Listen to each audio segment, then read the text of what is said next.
Hello, wealthy family, and welcome to today's SOLful Sunday video. I am so thankful and excited that you decided to come and share some time with me today. So, we're going to jump right into it. And today, I want to talk about five things five teachings or beliefs that I still carry with me that I learned from being a Jehovah Witness.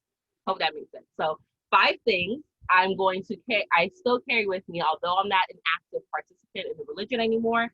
These things, these values, these teachings that I'm about to share with you have helped me be a better person all around. Okay. So the first thing I'm going to talk about, and it's a bit personal. I'm going to be vulnerable with you guys because I love you all.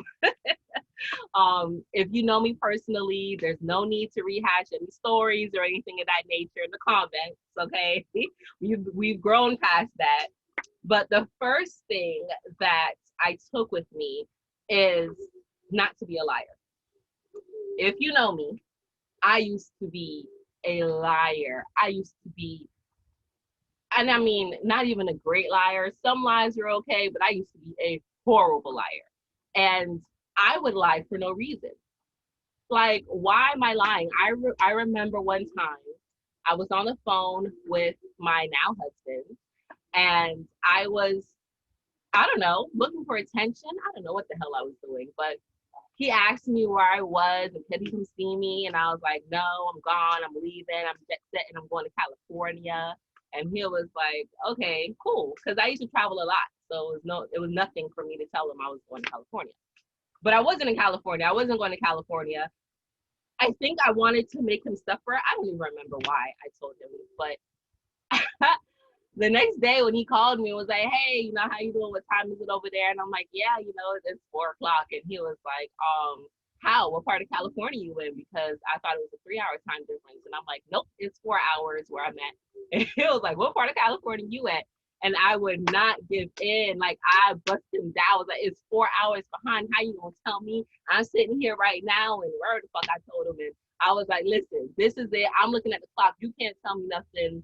And he was like, all right, whatever. I used to live in California, but okay, you got it. Just lie for no reason. And my mom used to always tell me that if you can lie, you can kill, because you never know what that lie is going to lead to.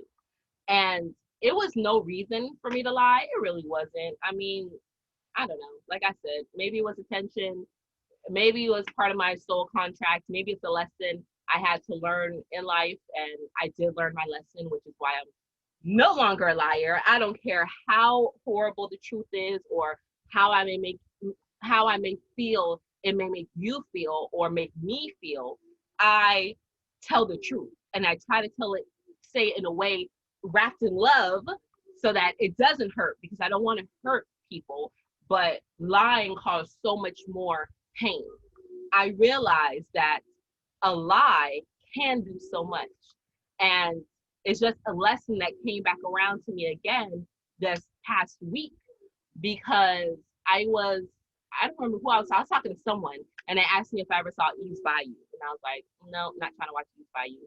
And they're like, you should watch it. And I was like, well, I was young when it came out. My mom wasn't with it, so I never watched it. And I never had a desire to go back and rewatch it. And then a couple hours later, I was speaking to somebody else, completely different. They don't even know each other. The person doesn't even know me.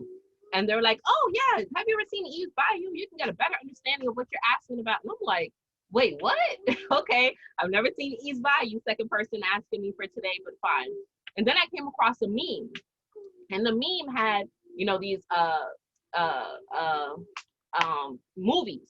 There you go. Like, have you ever seen these movies? Every movie that a Black person should see. And it was like 35 movies.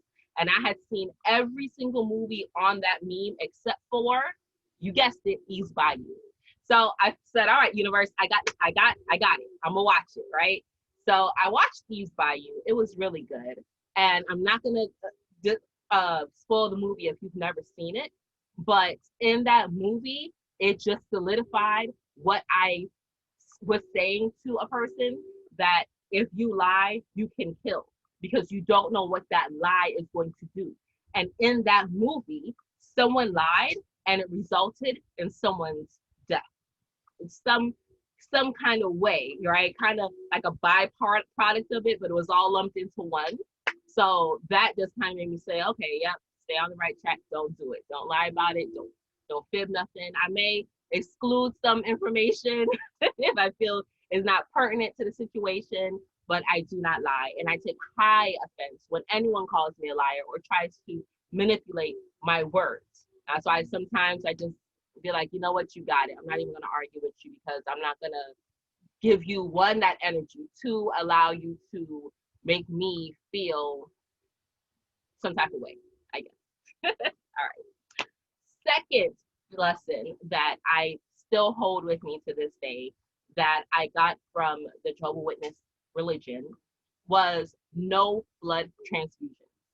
When I first heard about no blood transfusions and the reasons why they do it, I was like, all right, cool, God doesn't like it. Don't intermingle. You don't know what's going on with people's stuff. There's diseases that's carried in blood, and I was cool with that. But then as I did more research and I started learning about who we are as humans, how the body operates, I was like, well, damn, they putting all types of stuff. I can't let these people experiment with me. I am not an organ donor. I am not I do not accept blood transfusions to this day. And my blood is the universal type of blood. So I could technically be of service to everyone, be a healer to everyone if I was to donate. However, I see what these donation places do with our blood, do with our plasma. Henrietta Lacks, if you've never heard about her, please look her up. That's still going on to this day. So I will not be giving my blood. I will not be accepting blood from anyone. I stand by that firm truth. I am so thankful that they gave me that foundation early on so I could have a deeper understanding. But no blood, no blood, no blood. The third lesson that I have learned and still carry with me to this day is that I am no part of this world. The witnesses always said that, but they were saying, you're Jehovah's people, and just like Jesus was no part of the world, you are no part of the world, and you should not partake of some of the things that happen in this world. We don't register, witnesses don't register to vote. They don't try to deal with too many things having to deal with this outer world.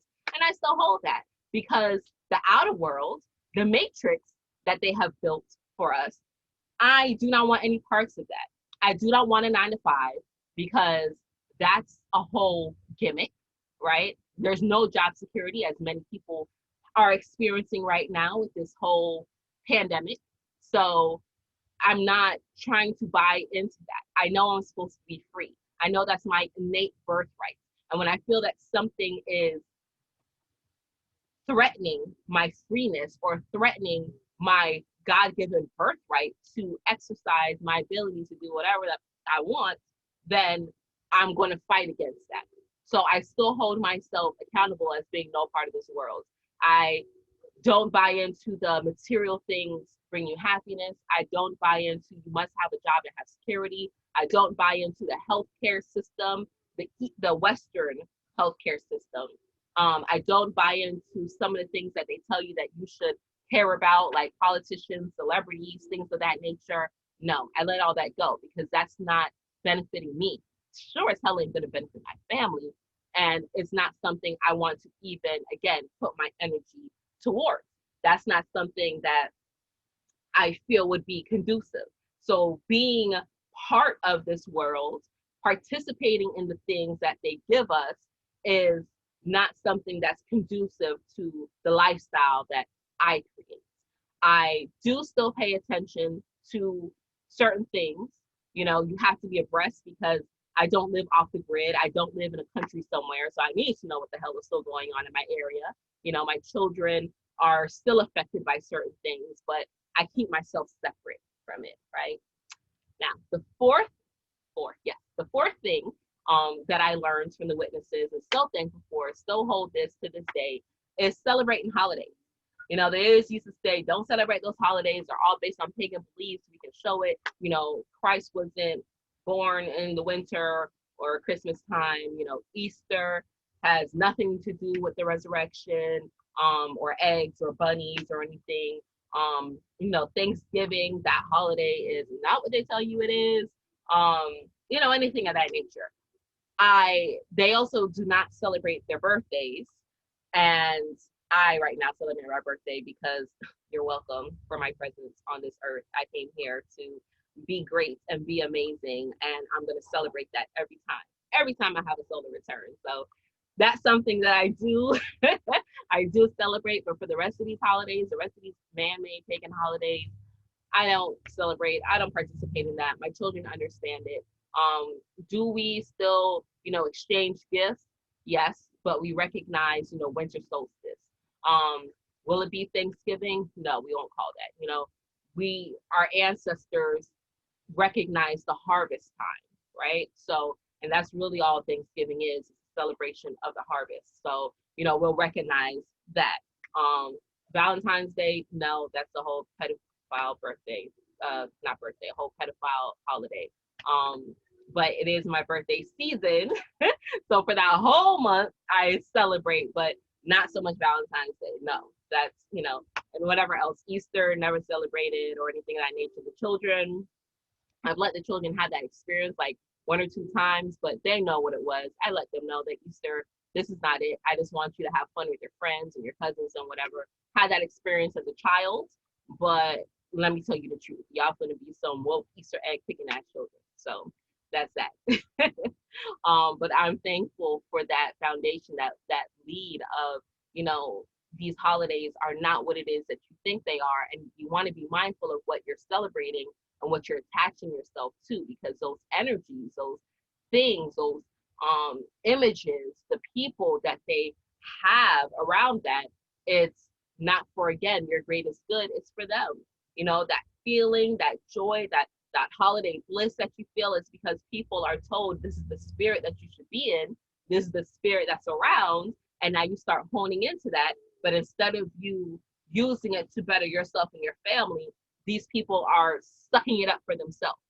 Okay, a lot of these celebrities do it, a lot of these politicians do it. They put something out, they intertwine it with imagery and their beliefs, and then as you pour into it and you feed into it, they just suck off your energy, they just leech off of it. It's like a parasite. And then the final lesson, the fifth lesson of what I took with me and still allowed to guide me in my life from the Jehovah Witness religion is the fruitages of the spirit. I had to memorize the 9 fruitages of the spirit along with Bible books and all these other stuff. And I absolutely still carry that with me because it's not something that's harmful.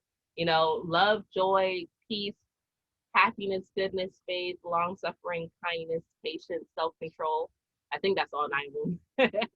I sometimes I leave one out, so forgive me if I didn't say them all.